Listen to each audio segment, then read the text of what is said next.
You are listening to Alex Nanlohi Podcast, to know the Lord and to make Him known.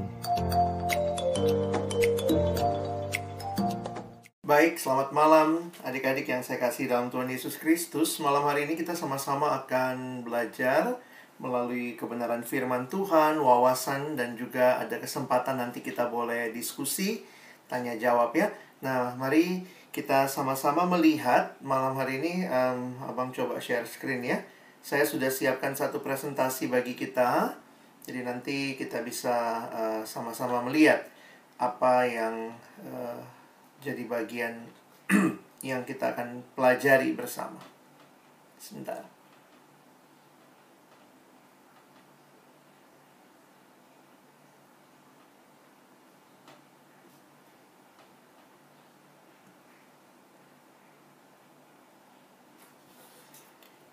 Baik, semoga sudah kelihatan.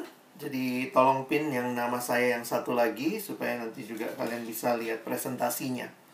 Nah, saya ingin mengajak kita melihat sama-sama di dalam Injil Lukas ya. Kita lihat dalam Injil Lukas pasal yang ke-24 ayat 25 sampai dengan ayat yang ke-27. Lukas 24 ayat 25 sampai ayat yang ke-27. Abang akan bacakan. Kalau kalian punya Alkitab, boleh ikuti di Alkitabmu. Kalau tidak, kalian bisa dengar ya. Saya akan bacakan mulai dari ayat yang ke-25. Lalu ia berkata kepada mereka, "Hai kamu orang bodoh, betapa lambannya hatimu, sehingga kamu tidak percaya segala sesuatu yang telah dikatakan para nabi. Bukankah Mesias harus menderita semuanya itu untuk masuk ke dalam kemuliaannya?" Lalu ia menjelaskan kepada mereka apa yang tertulis tentang dia dalam seluruh kitab suci, mulai dari kitab-kitab Musa dan segala kitab nabi-nabi.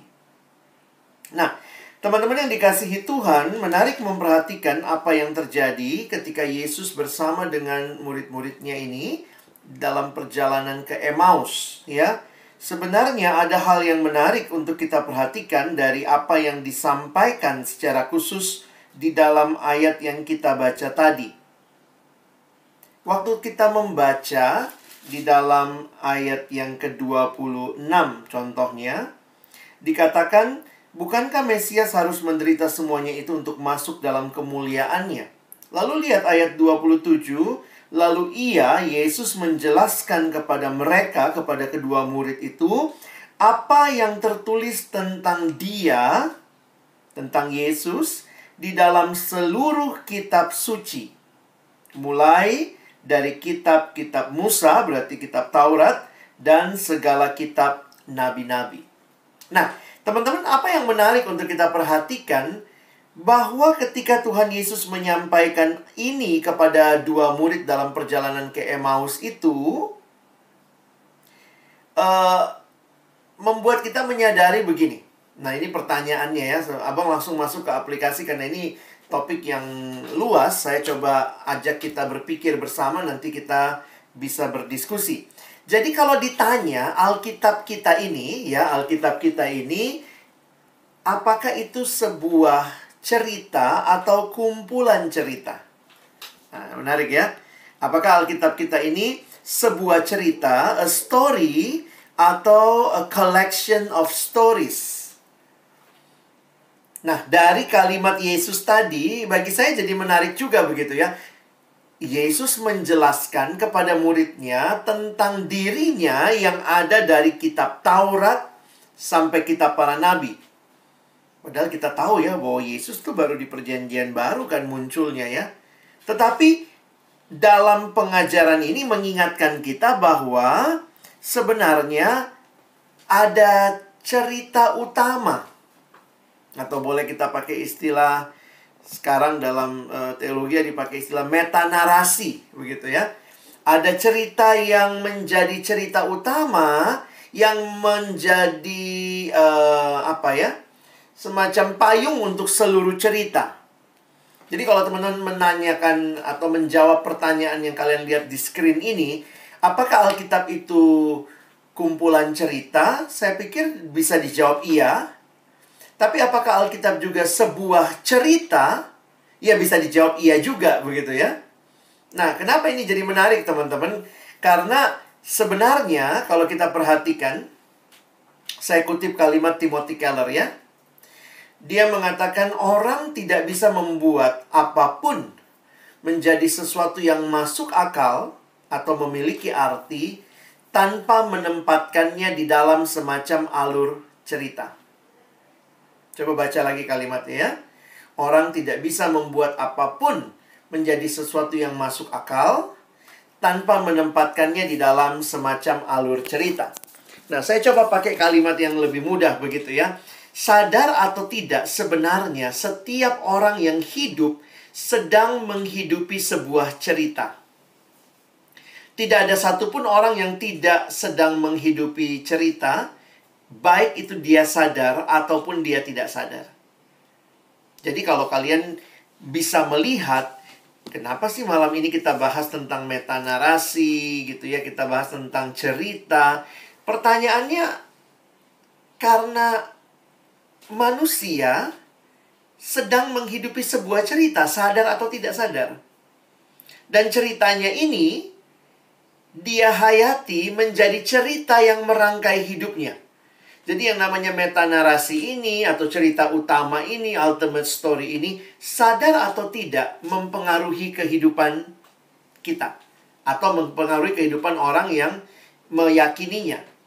Nah, mungkin dalam berbagai bahasa, kalau kita mau diskusi lebih lanjut ya, ada yang mungkin menggunakan istilah sekarang apa? Worldview. Jadi, setiap orang tuh punya cara pandang. Jadi sebenarnya cara pandang itu juga sedang berbicara tentang cerita. Jadi kalau kita perhatikan, cara pandang apa yang sedang teman-teman hidupi. Atau bahkan juga kita lihat bahwa semua orang dari berbagai agama pun, jadi jangan bilang cuma yang Kristen, kita sedang menghidupi sebuah cerita. Nah, di dalam pertanyaan-pertanyaan dasar sebuah cerita, itu biasanya berkaitan dengan 3 hal. Dari mana saya datang, ini berkaitan kalau kita gambarin past, ya, tentang masa lalu. Yang kedua tentang present, ngapain saya ada di sini. Lalu yang ketiga adalah pertanyaan future. Mau kemana hidup saya? Apa akhir hidup saya?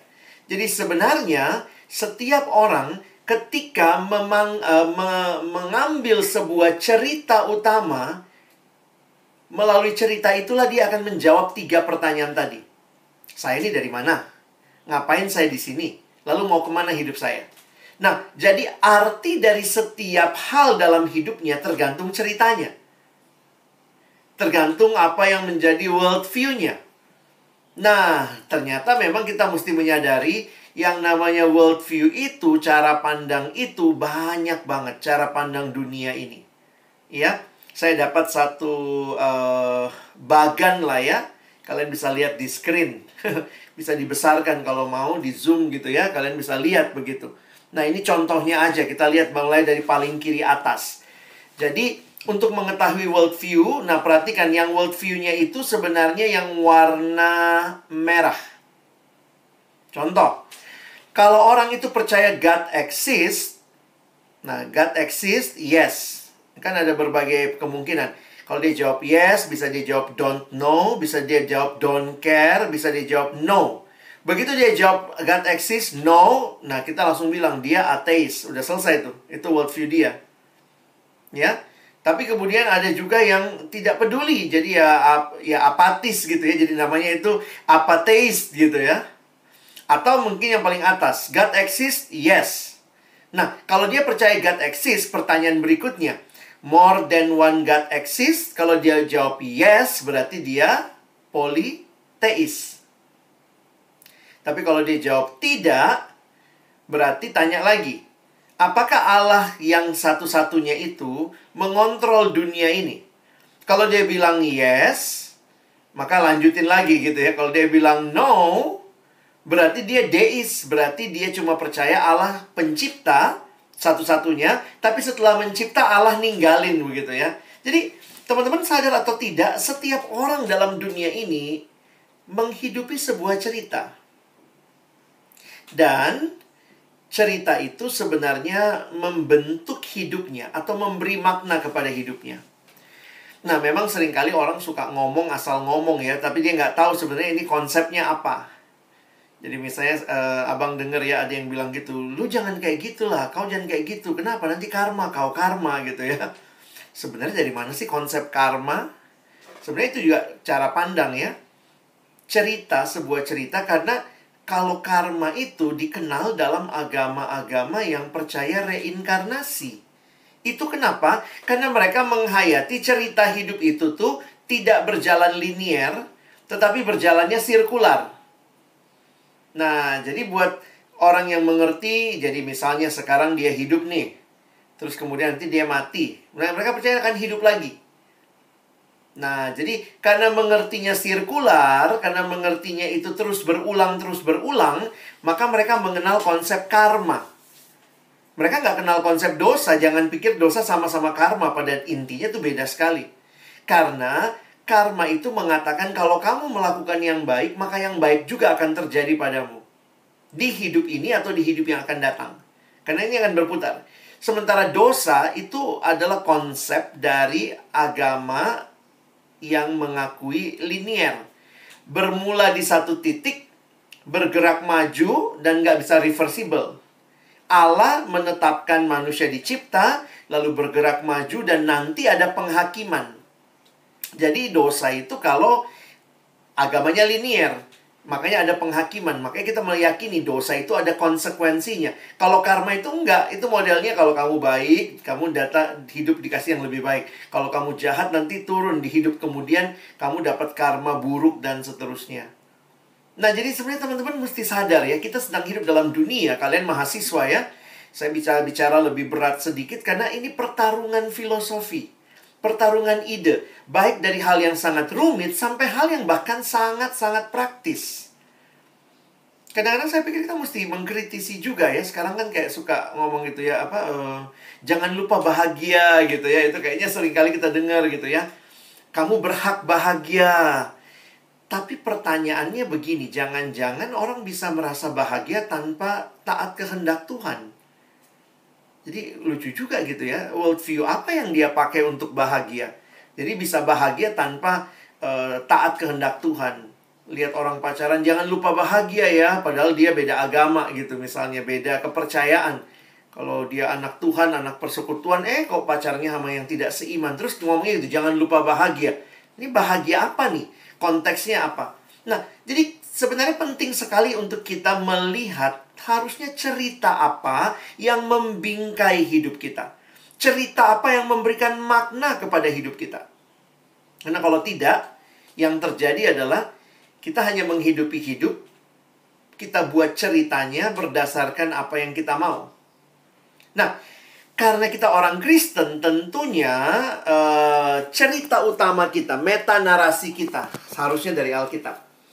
Makanya menarik sekali waktu tadi kita diskusi di awal, bahwa yang namanya Alkitab, memang di dalamnya ada kumpulan cerita-cerita. Ada ceritanya Abraham, ada ceritanya Musa, ada ceritanya Daud. Tetapi ketika kita melihat Alkitab itu dari awal sampai akhir, ada cerita utama yang ada benang merahnya begitu rupa ya. Dan Yesus sendiri mengatakan di dalam Lukas tadi bahwa dialah tokoh dari seluruh cerita itu. Kadang-kadang kita bingung di mana Yesus di kitab Kejadian, di mana Yesus di kitab Mazmur, di mana Yesus di kitab Amsal. Padahal kan tadi dikasih tahu bahwa menjelaskan tentang dia mulai dari kitab-kitab Musa, kitab Taurat dan seterusnya. Ini mau menunjukkan bahwa sebenarnya ada sebuah cerita besar. Nah, ini yang kita hayati sekarang dalam diskusi-diskusi, bahwa kita sedang menghidupi sebuah cerita besar atau the big story yang bersumber dari Alkitab. Beberapa buku yang bisa menolong kalian memahami hal ini sudah kami terbitkan juga di Perkantas, yaitu buku God's Big Story ya, dari Vaughan Roberts. Sebelah kiri itu buku aslinya berbahasa Inggris, sebelah kanannya ini yang kami terjemahkan ya, Gambar Besar dari Allah. Nah, apa yang menarik? bahwa cerita yang ada, nah saya coba sedikit ulas buku ini ya. Buku ini punya perspektif yang menarik karena Vaughan Roberts melihat bahwa cerita Alkitab itu adalah sebuah cerita kerajaan, ya. Jesus story is the kingdom story. Oh, dari mana lihatnya? Sebenarnya sederhananya begini ya. Konsep kerajaan Allah itu sebenarnya sudah ada sejak penciptaan. Karena contoh lah, kalau abang misalnya ciptakan benda ini ya, ini iPad saya. Kalau saya ciptakan benda ini, maka begitu benda ini dicipta, punyanya siapa? Siapa yang memiliki benda ini? Ya penciptanya. Nah, penciptanya yang memiliki benda ini, maka pertanyaan lebih lanjut, siapa harusnya yang benda ini layani? Penciptanya. Siapa rajanya benda ini? Penciptanya. Jadi, begitu Allah menciptakan seluruh dunia ini bicara dunia milik Allah, berarti dunia yang di dalamnya Allah harusnya jadi raja. Makanya pendekatan yang diambil oleh Vaughan Roberts dalam bukunya, dia mengambil pendekatan kingdom story. Mulai dari awal, terus begitu ya, dia melihat sampai nanti langit baru, bumi baru. Ya, kita nggak bahas khusus dulu ini, tapi ini kira-kira dia melihat, jadi Alkitab itu bukan hanya ceritanya Musa, bukan hanya ceritanya Yusuf sama Tante Potifar, begitu ya. Betul, itu ada perannya cerita itu. Tetapi di balik cerita itu semua sedang bicara satu cerita utama, di mana Allah mulai dari mencipta, dia kemudian yang dicipta berontak kepada dia gitu ya. Nah, makanya seringkali kita juga menyebut, ini banyak pendekatan. Abang kasih beberapa lah ya, tapi sebenarnya dasarnya sama. Contoh, ada yang melihatnya sebagai sebuah cerita drama 4 babak.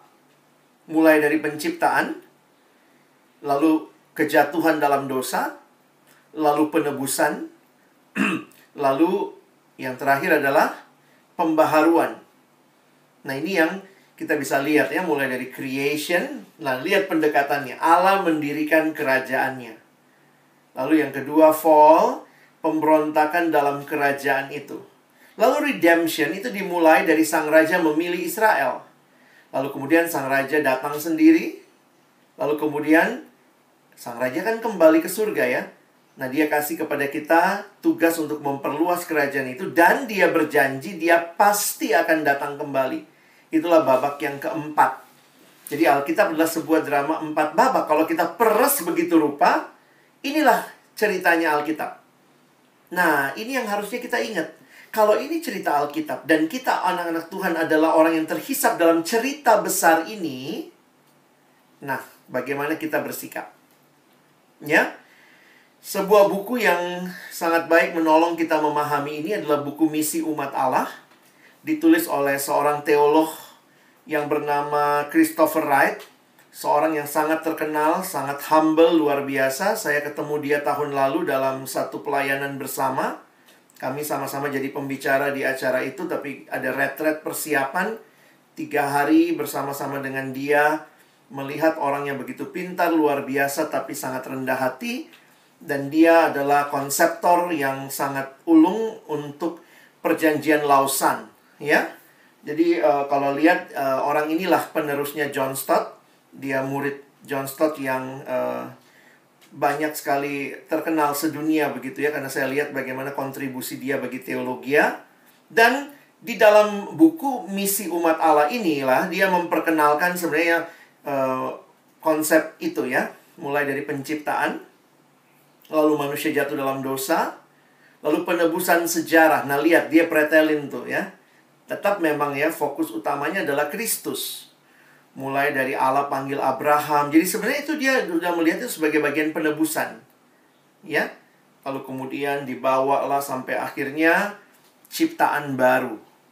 Nah, dalam buku lain yang dia tulis, yaitu buku How to Preach and Teach the Old Testament for All Its Worth, Christopher Wright ini memberikan satu gambaran yang menarik melihat kepada, nah dia kembangkan lagi dari konsep yang tadi ya.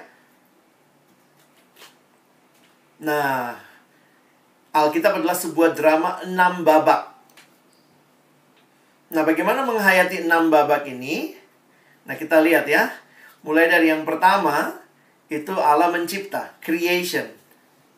Nah, dia bilang gini ya, waktu itu dia jelaskan, kita bisa menjelaskan seluruh Alkitab kepada teman kita dalam waktu kurang dari 2 menit. Dan itu hanya butuh tisu. Nah, dia cerita karena dia pernah pengalaman menjelaskan gambar ini kepada satu teman di restoran. Dia ambil tisu makan, lalu kemudian udah dia gambar deh. Gambarnya 6 simbol ini. Pertama, creation. Lalu silang, itu fall. Nah, sesudah jatuh dalam dosa, apa yang terjadi? Allah kasih promise melalui nabi-nabi. Lalu digenapkan di dalam Kristus, redemption. Lalu, nomor 5 apa? Nomor 5 itu mission. Dan nomor 6, di mana kita menantikan kedatangan Tuhan yang kedua kali, dia sebut dengan new creation. Karena Allah akan membaharui segala sesuatu. Jadi sebenarnya, kekristenan punya cerita ini. Dan ini cerita linear. Harusnya cerita ini membentuk hidup kita. Nah, jadi kalau teman-teman memahami cerita ini, kalian mesti ingat. Contohnya, agama lain punya cerita ini enggak? Yo, agama Yahudi punya cerita ini, tapi dia tidak punya redemption. Agama Yahudi ya, kita kan mengambilnya dari kitab mereka ya. Mereka punya kisah penciptaan? Punya. Punya kisah kejatuhan dalam dosa? Punya. Punya cerita tentang janji penebusan? Punya. Tapi mereka nggak yakin itu Yesus. Mereka percaya ada langit baru, bumi baru, ada kedatangan Mesias yang kedua kali. Percaya, new creation. Tapi mereka nggak kenal Yesus. Saudara-saudara kita yang Muslim punya cerita ini? Punya. Sama kan, kitabnya sama kok ya. Mulai dari penciptaan, Adam sama Siti Hawa lah, ditambah namanya Siti Hawa begitu ya. Dia punya cerita kiamat, ada kedatangan yang kedua kali dari Allah akan menghakimi. Tetapi dia nggak punya cerita Yesus. Jadi sebenarnya kalian bisa lihat ya, yang sama aja tuh banyak variannya. Dan tiap orang mengakui mereka yang benar begitu. Nah, disinilah kita melihat karena kita bersumber dari Alkitab yang menyatakan kepada kita bahwa Kristus yang datang ke dalam dunia. Dan saya melihat bahwa kisah tentang Kristus inilah yang menjadi perekat semua cerita. Disitulah hebatnya Alkitab kita ya. Teman-teman bisa bayangkan tuh. Ditulis lebih dari 40 orang. Ditulis dalam kurun waktu 1600 tahun. Tanpa pernah rapat redaksi, tapi ceritanya bisa nyambung. Ya, nggak pernah kan rapat redaksi. Musa kau tulis bagian depan ya. Nanti Rasul Yohanes bilang, aku wahyu gitu ya. Nggak pernah. Tapi ceritanya nyambung begitu rupa. Itu menunjukkan bahwa ada penulis cerita agung, yaitu Allah sendiri, Allah Roh Kudus, yang bekerja di dalam dan melalui setiap para nabi, para rasul yang menuliskan kitab suci. Dan kemudian kita melihat satu tema yang sangat komprehensif. Jadi kalau kita menghayati seperti ini, teman-teman, apa sih gunanya buat kita? Saya pikir waktu kita menghayati kisah Alkitab seperti ini, maka sadarilah bahwa kisahmu dan kisahku terhisap dalam kisah agung Allah.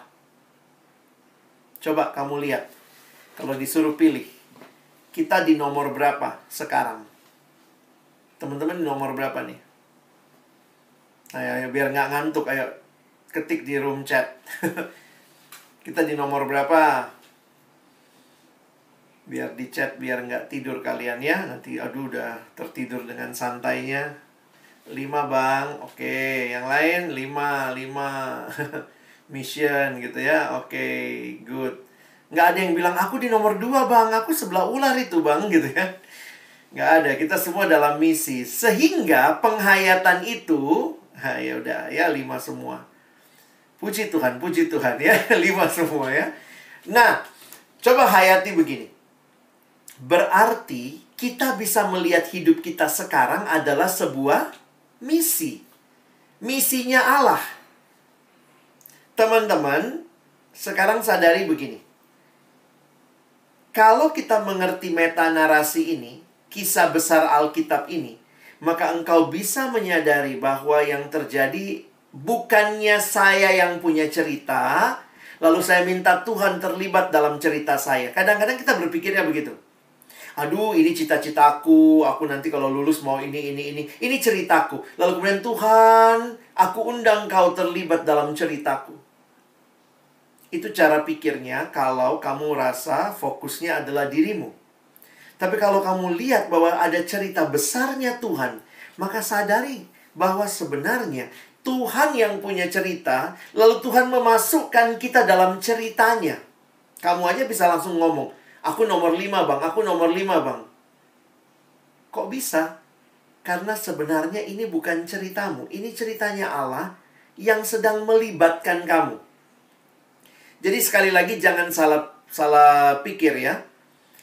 Waktu saya belajar meta narasi ini, cerita besar Alkitab ini, saya makin sadar dan makin merendahkan diri bahwa bukan saya yang atur hidup saya. Dulu saya pikir saya sutradaranya. Saya mau apa, lalu nanti ya Tuhan saya masukkan dalam cerita supaya ada Tuhan-Tuhannya. Jadi saya undang Tuhan, saya casting dulu. Tuhan bisa nggak jadi Tuhan dengan baik? Ayo, saya undang dalam hidupku. Tapi setelah saya mengerti cerita ini, saya sadar bahwa cerita utamanya sutradaranya Tuhan. Saya yang diundang jadi aktor di dalamnya. Sehingga saya tidak sedang menghidupi cerita saya saja.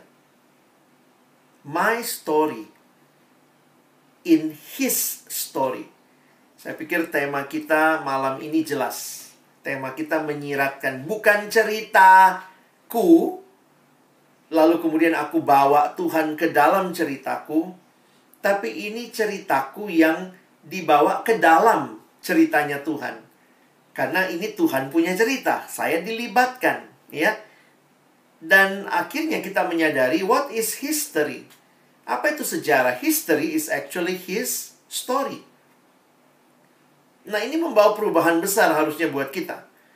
Sekarang kita harus find your place in God's story. Apa peranmu dalam ceritanya Allah? Sehingga setiap kali kamu harus sadar, we are on a mission. And a mission from God.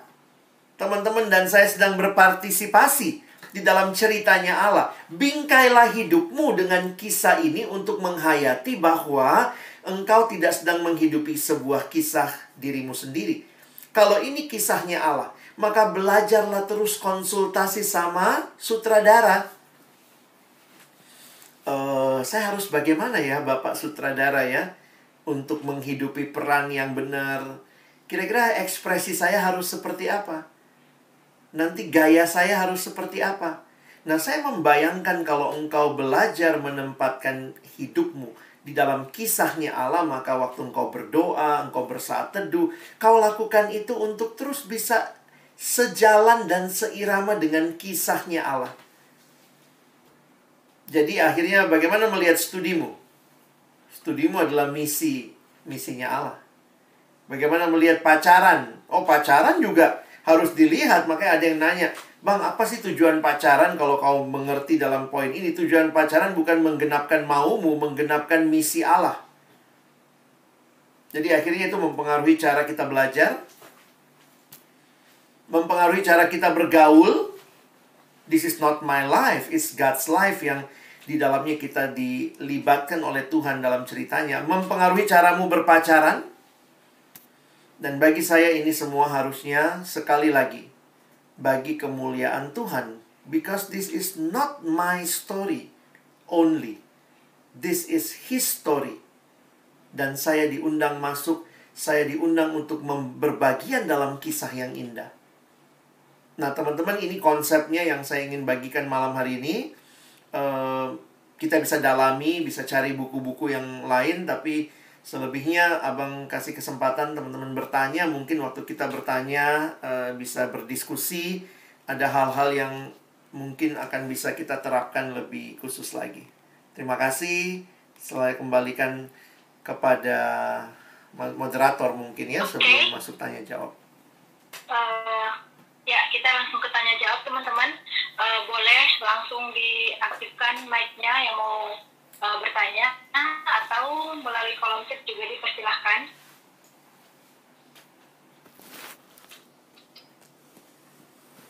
Ada teman-teman yang mau bertanya?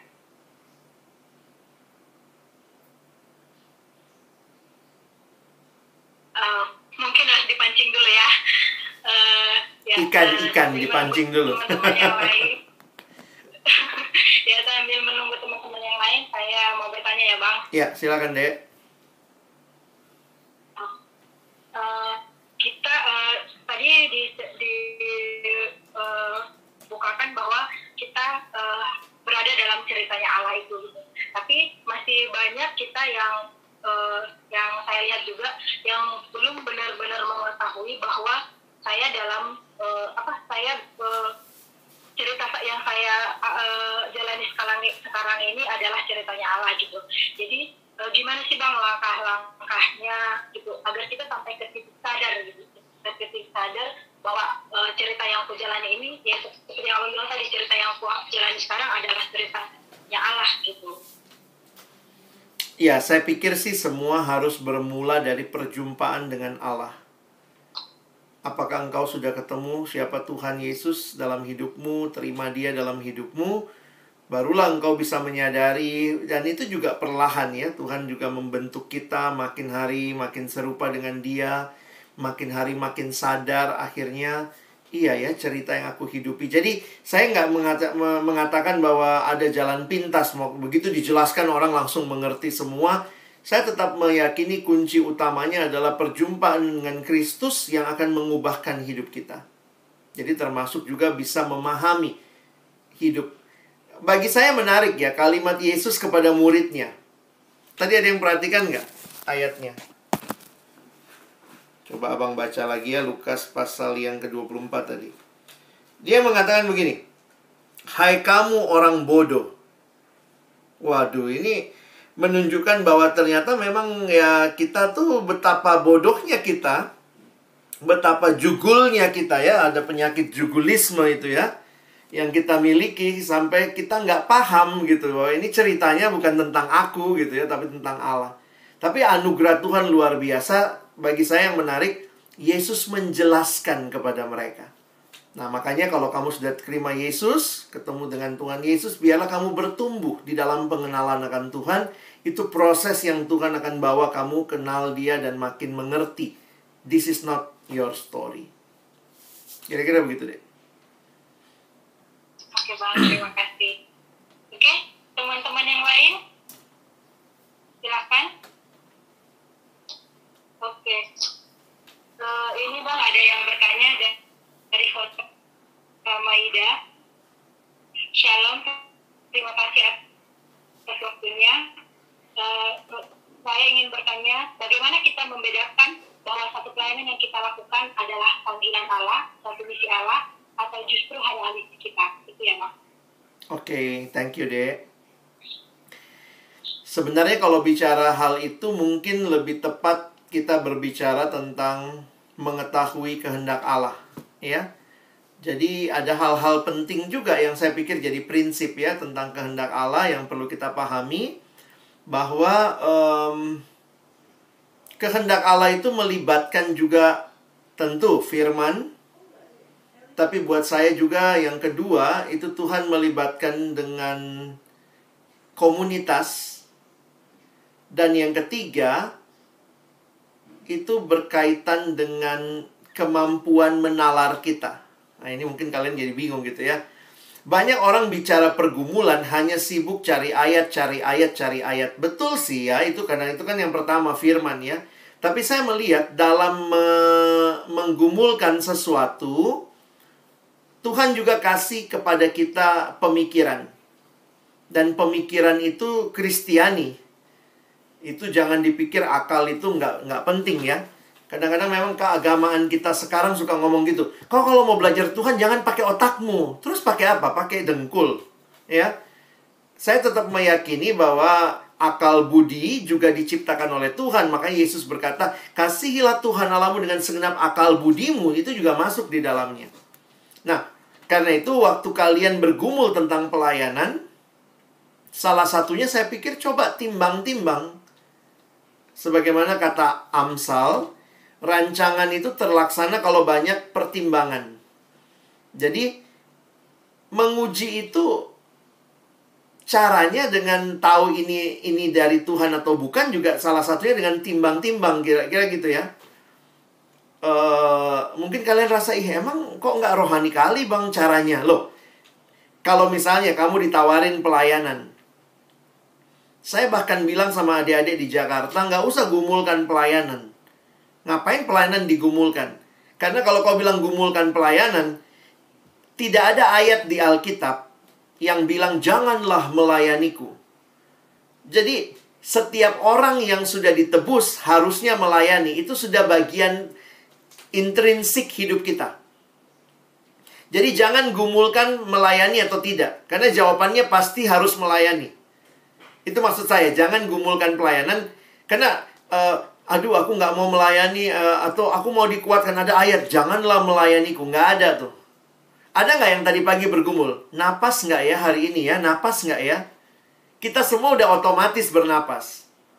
Nah, pelayanan yang kita gumulkan bukan pelayanan atau tidak. Yang kamu gumulkan adalah pelayanan di mana? Pelayanannya berapa periode? Pelayanannya jadi apa? Sesuai nggak sama talentamu? Nah, poin saya yang kita gumulkan hal-hal seperti itu.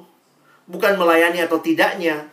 Nah, waktu bicara hal seperti itu, seringkali yang kita dapat bukan ayat, tapi pertimbangan. Lihat kuliahmu semester depan. Bakal banyak nggak bebannya? Jangan mau terima banyak pelayanan padahal lagi mau skripsi, padahal juga itu butuh konsentrasi. Jadi, saya pikir Tuhan menolong kita juga menyadari ini jalannya atau tidak dengan otak kita. Makanya saya menarik waktu memperhatikan hal ini. Saya selalu ingat kalimatnya pendeta Stephen Tong waktu dulu berkhotbah zaman saya mahasiswa. Dia bilang gini, banyak orang yang terlalu over Christianity. Jadi kayak Kristen yang overdosis gitu. Apa-apa cari ayat, apa-apa cari ayat. Padahal Tuhan bisa jadi menunjukkan jalannya juga melalui pertambahan kemampuanmu berpikir. Contoh, dia kasih contohnya begini. Seorang ibu yang anaknya demam tinggi di malam hari tidak butuh ayat untuk bawa anaknya ke rumah sakit. Tidak butuh ayat untuk bawa anaknya, tidak butuh tanda dari langit, tidak butuh dengar suara Tuhan, bawalah anakmu, baru dia bawa. Jadi poinnya dia adalah firman, kalau memang itu penting, pasti Tuhan kasih. Tapi kalaupun tidak ada firmannya, ya perhatikan. Komunitas bisa jadi menolong kamu, makanya punya KTB, punya teman-teman yang bisa diskusi, bisa tanya. Tapi juga pertambahan pemikiranmu, kemampuanmu berpikir yang diserahkan kepada Tuhan, juga menjadi bagian yang penting untuk mengetahui ini kehendak Tuhan atau bukan. Jadi kalau kamu tanya, jadi apakah ini dari Tuhan, ini Tuhan mau apa tidak, ya diuji. Ujinya bagaimana ya? Pakai ujian firman, apa kata komunitas, dan termasuk juga pertimbangkan. Contoh, sekarang banyak begitu ya, ditawarin pelayanan itu, aku bergumul dulu deh, bergumul. Apa yang dia gumulkan? Aku mau cari ayat, cari ayat. Ya iya sih, cari ayat. Tapi kan, coba misalnya kamu kontak abang ya. Siapa yang kontak saya? Arta waktu itu kontak. Bang Alex, bisa nggak pelayanan online? Kalau saya bilang, oh saya gumulkan dulu deh, saya gumulkan dulu. Iya apa enggak ya? Iya apa enggak? Kan saya udah yakin panggilan saya melayani. Sekarang masalahnya bisa atau tidak. Makanya begitu Arta kontak, apa yang saya lakukan? Bukan doa puasa, buka agenda, lihat di agenda, bentrok nggak? Jadi gitu ya. Jangan akhirnya merohanikan banyak hal, padahal hal-hal praktis dalam pemikiran yang praktis dan logis itu juga bisa jadi cara Tuhan memimpin. Kira-kira begitu. Oke, makasih Bang. Ini ada yang berkaitan juga sih Bang, dari Ciplo. Apa yang kita lakukan ketika kita berjalan dalam satu komitmen atau janji kepada Allah, tapi keadaan seakan-akan tidak mendukung kita memperjuangkan komitmen itu. Thank you pertanyaannya, Dek. mungkin agak sulit bagi saya karena saya pikir ini kasus ya. Maksudnya gini, saya nggak tahu persis pergumulannya, kasusnya kayak apa. Kalau saya bilang berhenti, nanti kau bilang, iya kata Bang Alex, aku disuruh berhenti gitu ya. Nanti saya disalahkan gitu. Kalau saya bilang terus, saya juga nggak tahu seberapa berat bebanmu begitu ya dengan kondisi. Tapi biarlah kamu dan Tuhan boleh, apa ya, kamu di hadapan Tuhan boleh memutuskan yang tepat seperti apa. Tahu dari mana? Saya pikir tanyalah sama teman-teman yang kenal kamu, kenal situasimu. Jangan-jangan waktu orang lihat situasimu, ini mah nggak seberapa, kau aja manja gitu ya. Karena tiap orang kan kemampuan menanggung bebannya beda-beda. Tapi bisa juga di sisi lain, bagi orang itu, gila udah berat kali. Tapi ada aja orang yang berat banget tetap melayani gitu. Jadi saya jujur aja nggak bisa bilang apa yang harus dilakukan. Karena apa yang harus dilakukan harus lewati pergumulanmu dengan Tuhan. Jangan-jangan kamu terlalu cengeng. Atau jangan-jangan memang sudah sangat berat, kamu memang harus berhenti. Nah, saya nggak tahu kamu ada di posisi yang seperti apa. Tapi Tuhan Yesus pelayanan sampai mati ya. Jadi sebenarnya kadang-kadang saya mikir gini, kalau kita belum mati jangan ngeluh ya. Jadi ada anak bilang sama saya, Bang, aku kesel banget bang, aku pelayanan capek, aku begini. Terus aku bilang, oh, belum mati kan? Belum sih bang. Nah, Yesus sampai mati. Jadi nggak boleh ngeluh bang. Boleh sih, tapi boleh ngeluhnya kalau udah mati gitu ya. Nanti kalau kau ngeluh gitu, Tuhan, karena melayanimu aku mati. Tuhan bilang, aku juga mati. Sama kita gitu ya. Jadi poinku adalah, ya tentu ada situasi-situasi yang berat. Kamu mungkin bukannya mundur, tapi berhenti dulu sebentar. Itu mungkin juga. Saya nggak tahu persis kondisinya. Jadi saya nggak kasih jawaban apa yang harus dilakukan ya. Oke, makasih Bang. Sama-sama. Ada lagi pertanyaan. Jika Alkitab adalah sebuah cerita yang sama, apakah kedatangan Yesus di Perjanjian Baru bukan alternatif dari kegagalan rencana di Perjanjian Lama? Buat kita yang melihatnya secara bertahap, kelihatannya kegagalan sih. Tapi realitanya waktu saya menghayati ini sebuah cerita, saya pun belajar mengimani bahwa Tuhan bukannya begini ya. Manusia ini dicipta lalu jatuh dalam dosa. Lalu Tuhan bilang, ganti rencana. Plan B. Terus Tuhan pakai Israel. Habis itu, habis jatuh dalam dosa kan Tuhan pulihkan air bah. Habis air bah, bandel lagi. Waktu udah bandel gitu, plan C, plan D. Tuhan kita saya yakin sih tidak seperti itu. Walaupun di dalam waktu kita melihatnya seperti berjalan, ada rencana baru setelah rencana sebelumnya gagal. Tapi saya tetap meyakini dalam anugerah Allah, yaitu satu cerita. Nah, itu ya butuh penjelasan lah ya. Tapi poin saya adalah, saya tidak melihat kegagalan lalu ganti cerita. Tidak. Tetap satu cerita. Bagi saya sejak awal sebenarnya satu cerita. Oke. Oke, Bang.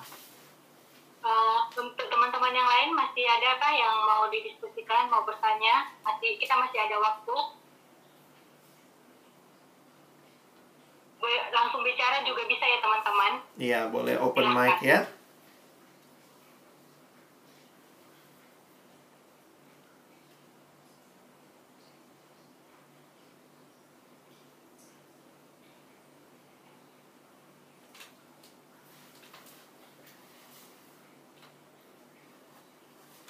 Bang, ini ada pertanyaan dari Ros.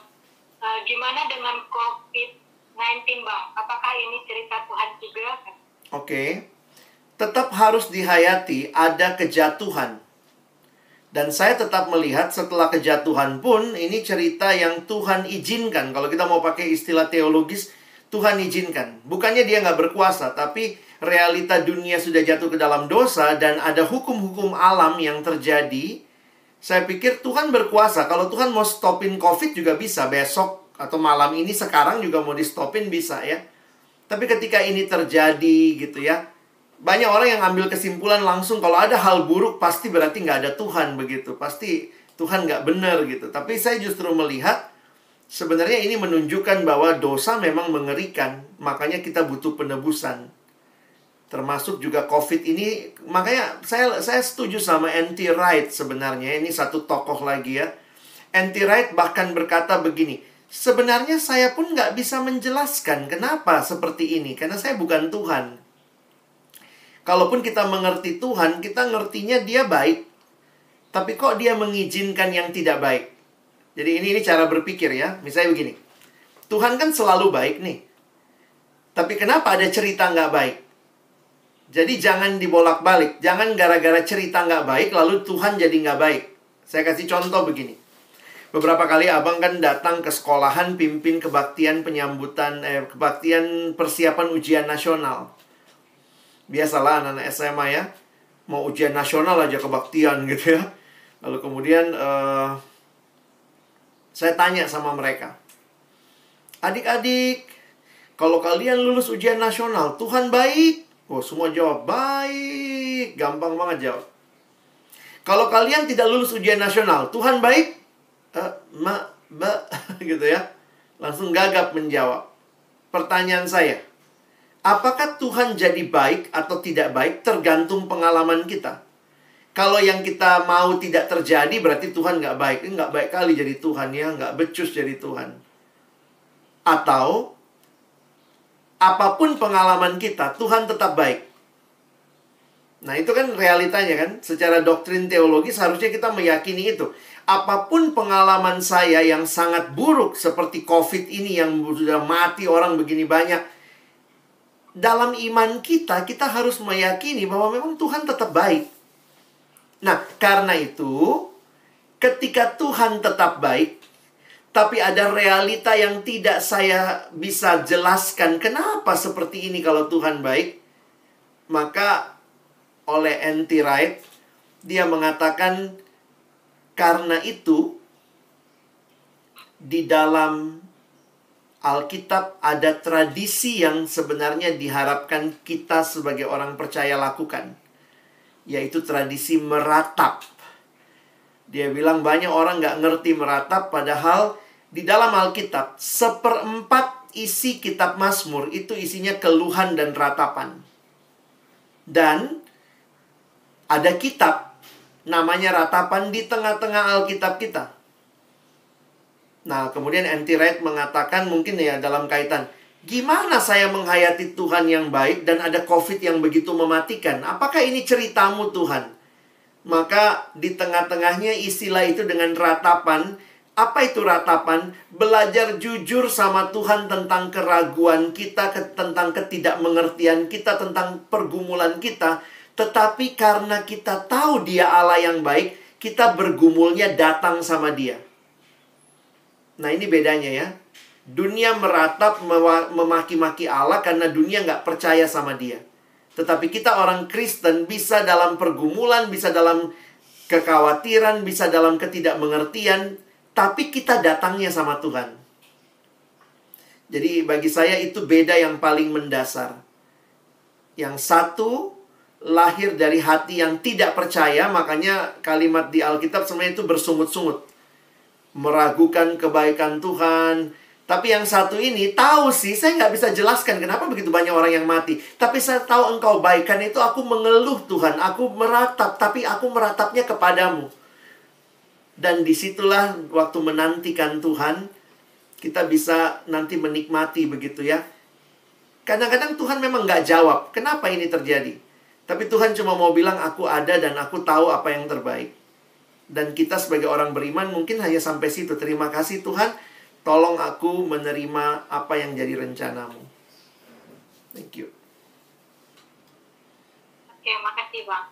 Bang, ini ada minta saran. Bagaimana kita sebagai mahasiswa tingkat akhir dapat menimbang dan mengetahui panggilan Allah setelah kita lulus di dunia alumni?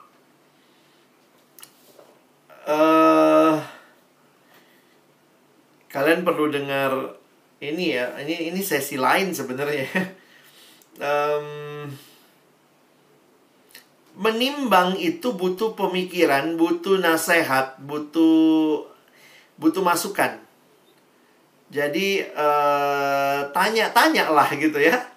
Kami Jakarta akan melakukan camp pengutusan mahasiswa. Nanti lihat-lihatlah di ini ya, ada KPM, camp pengutusan mahasiswa. Jadi itu adalah camp untuk mahasiswa tingkat akhir. Kami lakukan secara online tanggal 20 dan 21 Agustus ini. Coba cek di IG-nya. Kalau kalian mau ikut, coba daftar. Kami merencanakan 1.000 mahasiswa se-Indonesia tingkat akhir. Memang prioritasnya di daerah-daerah tertentu karena itu adalah acara dari Perkantas Jakarta ya. Tapi kami juga mencoba membuka kuota buat daerah-daerah lain. Apa yang kami lakukan, salah satunya adalah bikin kelas di mana ada alumni yang sudah berperan di bidang itu. Dan mereka akan sharing sama adik-adiknya. Jadi kami kasih kesempatan satu orang boleh pilih 2 kelas. Karena mungkin kau masih bingung. Aduh enaknya pendidikan atau PNS ya. Atau misalnya apalah, hukum atau pendidikan ya. Ini ada beberapa teman yang minatnya banyak. Nah, kami kasih kelas. Kelasnya itu di dalamnya ada praktisinya. Oh, Medan dikasih ya. Oke, baguslah ya. Dan nanti ada wawasan. Jadi saya jujur aja untuk teman-teman yang lagi timbang-timbang cari informasi, itu Kristiani itu cari informasi. Terus ada yang jadi gini ya, pengalaman abang begini. Banyak orang takut sekali salah pilih. Tapi gara-gara sangat takut salah pilih, jadinya tidak memilih. Nah, itu juga salah. Aduh, nanti aku salah pilih, malah nggak milih. Ada anak datang sama saya, "Bang, gimana bang? Aku takut salah pilih. Yang mana yang menurut abang bagus ya, yang benar-benar kehendak Tuhan buatku? Yang ini atau yang ini?" Terus saya bilang, "Kalau kau nggak pernah milih, dari mana kau tahu salah pilih?"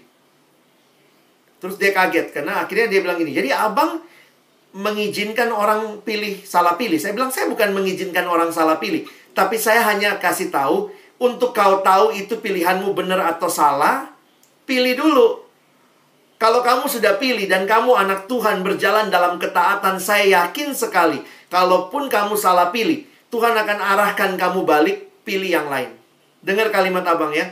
Kalaupun kamu salah pilih, tapi karena kamu anak Tuhan dan berjalan dalam ketaatan, kau terus cari tahu kehendak Tuhan, maka walaupun kau salah pilih, kalau memang salah pilih, Tuhan sanggup kok balikin kita.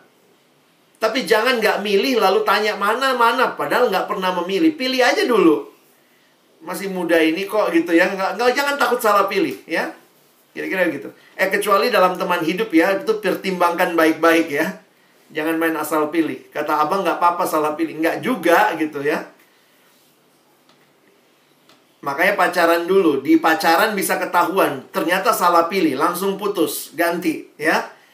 Karena kalau pacaran aja udah main mukul, udah ngomong kasar, langsung bilang, "Puji Tuhan, sempat kita pacaran." Kalau nggak sempat pacaran, langsung menikah. Kalau dipukul-pukul, emangnya kau sparring partner gitu ya. Jangan mau. Kok jadi LSD kita ya? Oke bang, kita lanjut ya bang. Ada lagi pertanyaan dari Tony Herman. Jika Tuhan adalah sutradara dan kita adalah aktor yang dilibatkan Tuhan dalam ceritanya, berarti kita harus tahu ya bang, skenario-nya Tuhan, tidak asal suka hati memainkan peran itu. Setuju. Ini bukan pertanyaan ya, ini afirmasi aja berarti ya. Oke. Bang, ini tentang pengalaman ya. Pernahkah abang merasakan jenuh berdoa? Bagi tipsnya ya bang. Saya manusia juga, Dek. Pernah lah ngalami ya. Saya melihatnya bisa begini. Beberapa kali buat kita yang sudah dalam Tuhan, sudah pengurus, sudah ikut kelompok kecil, masalahnya bisa jadi bukan di tidak tahu berdoa, tapi mungkin kualitas doanya yang tidak pas secara waktu misalnya. Jadi beberapa kali saya coba gali hidup saya gitu ya. Kenapa saya jenuh? Bisa jadi karena saya tidak memprioritaskan waktu yang terbaik. Jadi itu simple sih. Contoh, kamu tidur jam 9 malam. Enggak, mahasiswa jam 9. Kamu tidur jam 11 malam. Kalau kau tidur jam 11 malam, jam berapa kau doa? Beberapa dari kita nggak tahu ya, diajarkan atau dibiasakan, kayaknya udah ajaran itu. Doa malam kalau mau tidur. Jadi bayangkan, kau tidur jam 11, lalu kau mulai berdoa jam 10.55. Lalu kau mulailah berdoa gitu ya, Tuhan, udah ngomong panjang, tiba-tiba diem. Ngomong apa barusan ya? Ngomong apa barusan ya? Pernah kayak gitu doa? Udah ngomong tau apa? Itu kenapa? Karena kau datang berdoa di jam ngantuk. Kalau kau tidur jam 11 malam biasanya, kau datang doa jam 10.55, itu kau bawa diri ke dalam pencobaan. Nah, saya beberapa kali ngalami itu. Jadi bukannya jenuhnya itu karena saya nggak sedang berdoa di jam yang saya sadar. Jangan datang di jam tidur, datanglah di jam-jam yang sebelum kau tertidur. Yang saat-saat kau lagi ngeh. Itu kata orang Jawa ngeh, kata orang Batak ngeh gitu ya. Contoh, kalau kau tidur jam 11 malam, kenapa nggak berdoa jam 7 malam? Kamu berdoa sebentar jam 7 sampai jam 10, jam 7 sampai jam 7 lewat 10 ya. Jam 7.00 sampai jam 7 lewat 10, kamu doa syafaat, kamu lagi sadar ngomong sama Tuhannya enak gitu ya. Emangnya sesudah doa itu harus langsung tidur? Dari mana ajaran itu? Kan habis doa jam 7 sampai jam 7 lewat 10 masih bisa bikin PR, masih bisa nonton YouTube, masih bisa nonton drakor, masih bisa ngapain. Lalu nanti waktu mau tidur, doanya singkat. Tuhan, mau tidur, bangunkan besok pagi. Jangan sok-sok kau tumpuk semua doamu di akhir. Tuhan, sebelum aku tidur, aku ingin doakan seluruh dunia. Aminnya besok pagi. Nah, jadi akhirnya bagi saya, mungkin kita harus belajar menyisihkan waktu ketimbang menyisakan waktu. Jadi jujur aja, beberapa kali kejenuhan berdoa itu bukan karena tidak tahu berdoa. Tapi saya lihat salah satunya bagi saya adalah saya tidak punya waktu yang saya sangat sadar untuk berdoa. Doa itu jadinya, nah akhirnya dalam kebiasaan saya sekarang doanya jadi pagi. Saya orang pagi, saya malam cepet tidur, paginya saya saat teduh sekalian doa. Jadi doanya di situ ya, jadi lebih segar. Kira-kira itu buat saya. Saya nggak tahu buat kalian bisa coba kenali dirimu ya.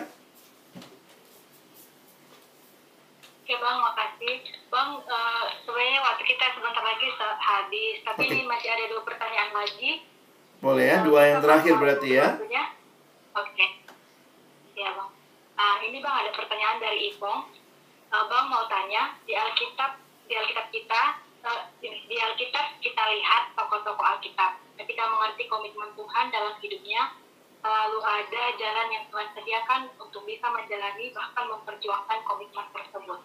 Apakah ketika kita merasa seakan-akan buntu, yang kita kerjakan itu tidak berasal dari kehendak Tuhan? Thank you deh. Ini pergumulanmu nyata, tapi sebenarnya bagi saya begini ya.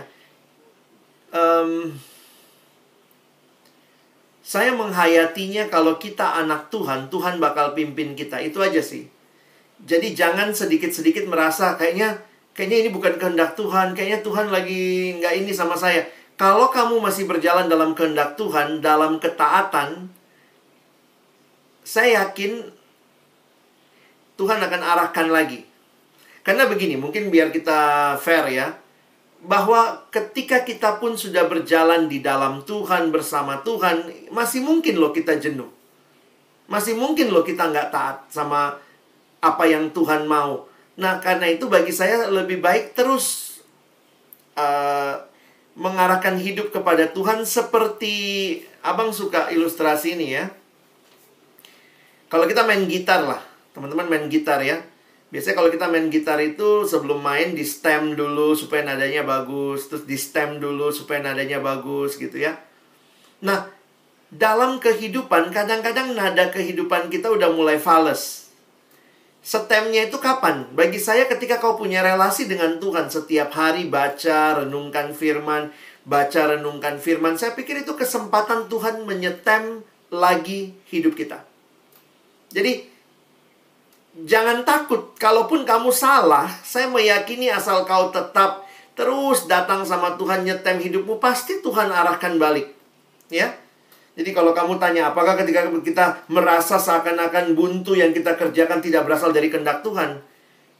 Belum tentu. Nah, dari mana kamu tahu? Ya, saya tetap meyakini selalu firman, komunitas, dan bagaimana Tuhan memakai pertambahan nalar kita. Coba pikir baik-baik. Sebenarnya ini kehendak Tuhannya. Kalau kehendak Tuhan itu kan bagi saya begini. Akan memuliakan Tuhan, akan berguna buat orang lain, dan kamu sendiri akan merasa tenang dan sukacita. Jadi coba digumulkan di hadapan Tuhan. Tapi kalaupun salah, tapi kau taat, kau belajar terus nyetem hidupmu sama Tuhan setiap hari, saya yakin kok Tuhan bakal balikin kita. Ya gitu ya, jangan terlalu takut. Ini kehendak Tuhan, ini bukan. Lama-lama kita jadi kayak orang. Lama-lama kita bisa meragukan Tuhan. Nih kok Tuhan jadi izinkan aku begini sih? Bagi saya itu jadi malah menyedihkan ya. Hidup kerohanian kita tuh bukan hidup dalam ketakutan. Hidup dalam keyakinan ada Tuhan. Jadi kayak bapak sama anak gitu ya. Kadang-kadang anaknya bandel, dibalikin gitu.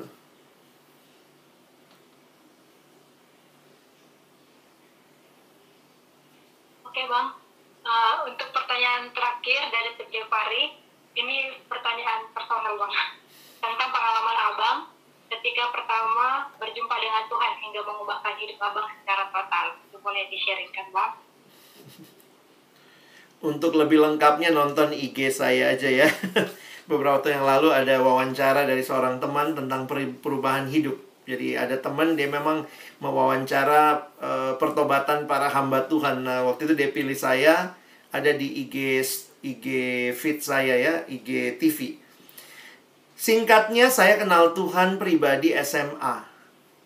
Saya merasa anak yang baik karena saya lahir dari keluarga latar belakang Kristen. Keluarganya baik-baik saja, harmonis, nggak ada hal yang luar biasa. Saya punya prestasi studi yang banyak. Termasuk waktu itu saya dapat kesempatan jadi siswa teladan mewakili provinsi saya ke Jakarta. Saya anak daerah, waktu itu mewakili provinsi saya ke Jakarta, ketemu presiden ya waktu saya masih SMP itu kelas 3. Tapi semua itu ternyata kebanggaan-kebanggaan yang bagi saya tidak kenal Tuhan. Padahal saya kelas 3 SMP itu, saya sudah jadi asisten ngajarnya guru sekolah minggu. Jadi mungkin karena saya kelihatannya baik, prestasinya bagus, mukanya juga anak baik-baik gitu ya. Jadi saya bahkan bisa mengelabui kakak-kakak sekolah minggu sampai saya masih muda begitu dipercayakan terlibat begitu ya. Tapi saya nggak kenal Tuhan secara pribadi, saya hanya Kristen tradisi. Jadi saya memang dasarnya nggak nakal-nakal amat. Tapi sebenarnya salah satu yang menjadi kengerian saya terjebak sama pornografi dari kelas 5 SD. Nah, kelas 1 SMA, saya masuk ke sekolah saya dan bersyukur sekolah saya dilayani oleh perkantas. Waktu saya masih SMA. Dan disitulah saya kenal Tuhan pribadi dalam satu camp. Teman-teman, itu camp untuk pelayan. Jadi bayangkan ya, saya pun bisa mengelabui orang. Saya sudah ikut camp pelayan, padahal saya belum terima Yesus gitu ya.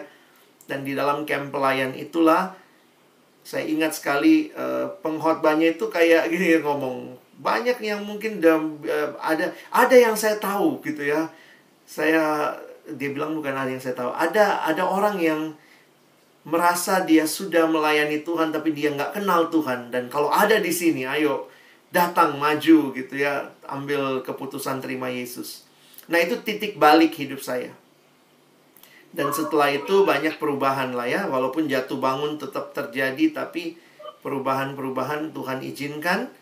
Dan akhirnya saya bersyukur ya, Tuhan kasih keluarga rohani. Baik waktu saya SMA, ada teman-teman kelompok kecil, teman-teman di Rockris. Lalu kemudian waktu masuk kuliah, saya kuliah di UI, saya dapat persekutuan yang baik, dan saya dapat teman-teman kelompok kecil, teman-teman komunitas yang baik, dan akhirnya saya melihat ya itu cara Tuhan mengubahkan. Jadi saya bukan kayak Paulus, pembunuh lalu bertobat jadi total jadi baik. Saya sudah lumayan baik dulu. Ternyata setelah kenal Tuhan jauh lebih baik karena anugerah Tuhan. Kira-kira begitu.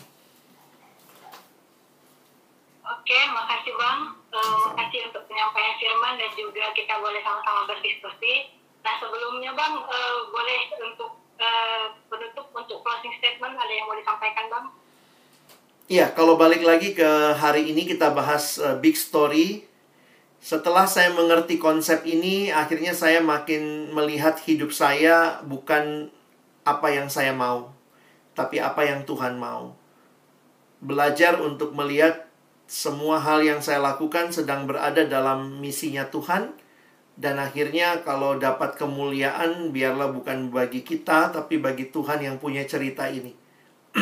Mungkin kalimat yang selalu saya ingat dari C.S. Lewis, kalau hidup itu adalah sebuah cerita, maka ingatlah, pasti ada sang pencerita. Dan untuk mengerti hidupmu yang adalah cerita, teruslah jalin relasi dengan sang pencerita. Tuhan berkati.